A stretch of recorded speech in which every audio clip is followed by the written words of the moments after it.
Tickets అన్నీ కలిపి ఒక 18 lakhs 18 lakhs 18 అయిందా? lakhs అయింది. అంటే ఇప్పుడు 2026లా ఎవరంటే జర్మనీకి రావాలనుకుంటారో వాళ్ళకి అప్రాక్సిమేట్లీ ఎంత లేదన్నా 18 to 20 lakhs అయితే మినిమం అవుతుంది. హాయ్ మమ్మ, ఈరోజు టాపిక్ ఏంటంటే మనము జర్మనీకి రావడానికి ఎంత ఖర్చు అవుతుంది అది క్లారిటీగా ఈ వీడియోలో తెలుసుకుందాం. ఫస్ట్ ఓకే బాలు, ఇప్పుడు స్టార్ట్ చేయి. మొత్తం ఎంత ఖర్చు అవుతుంది జర్మనీకి రావడానికి ఈ 2026లా? మొత్తం అంటే స్టార్టింగ్ నుంచి వద్దాం మనం. ఫస్ట్ థింగ్ నేను ఏం చేశానంటే ఫస్ట్ జర్మనీలో మాస్టర్స్ చేయాలంటే ఏపీఎస్ అప్లై చేస్తే దానికి 18,000 ఖర్చు అయింది. ఆ డాక్యుమెంట్స్ మనం ఢిల్లీకి కొరియర్ చేయాలి కాబట్టి నేను డిహెచ్ఎల్ చూస్ చేసుకున్నా. 500 సంథింగ్ పడింది. ఈరోజు పార్సల్ చేస్తే నెక్స్ట్ డే మార్నింగ్ రీచ్ అయిపోయింది. ఓకే.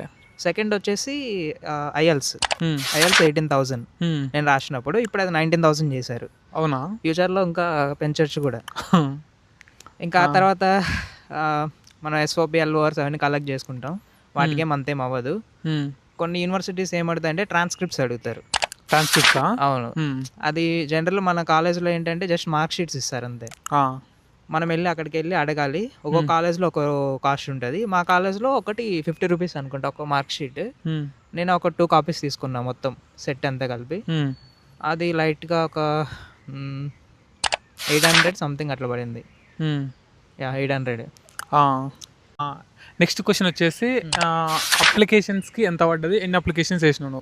నేను అప్లికేషన్స్కి 12 యూనివర్సిటీ షార్ట్ లిస్ట్ చేశాను.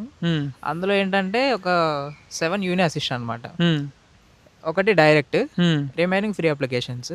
మొత్తం ఎంత ఖర్చు అయింది? మొత్తం యూని అసిస్ట్ వచ్చి first application 75 euros, remaining each 30 అనమాట. నువ్వు ఎన్నైనా అప్లై చేయొచ్చు.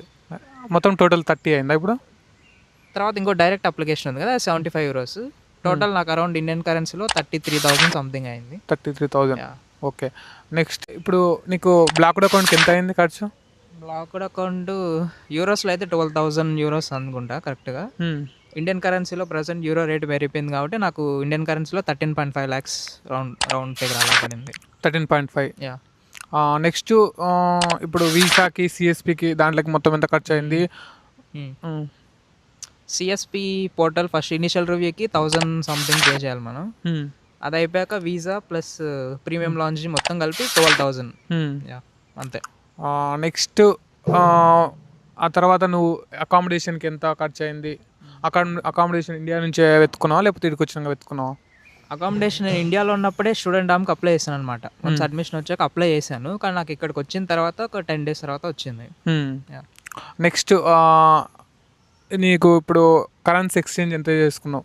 కరెన్సీ ఎక్స్చేంజ్ నేను 500 euros వరకు తీసుకొచ్చాను. 500 euros.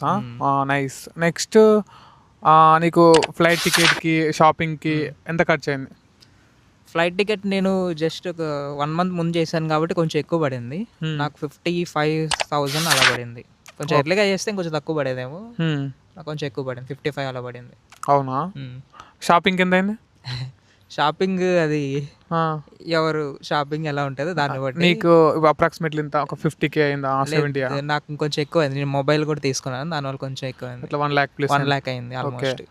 మొత్తం మొబైల్ ప్లస్ షాపింగ్ అంతా కలిపి 1 lakh. ల్యాప్టాప్ ఏమైనా తీసుకున్నావా? లేదు, ల్యాప్టాప్ నాది మంచి వర్క్ అవుతుంది, నేను తీసుకోలే. ఓకే. టోటల్ అప్రాక్సిమేట్లీ ఎంత అయింది ఇప్పుడు నీకు యావరేజ్గా నువ్వైతే క్యాలిక్యులేట్ చేసుకుంటావు కదా, ఎంత అయింది? Approximately blocked account, initial process, student డామ్ వస్తే దాని deposit, currency exchange, shopping, flight tickets అన్నీ కలిపి ఒక 18 lakhs అయింది.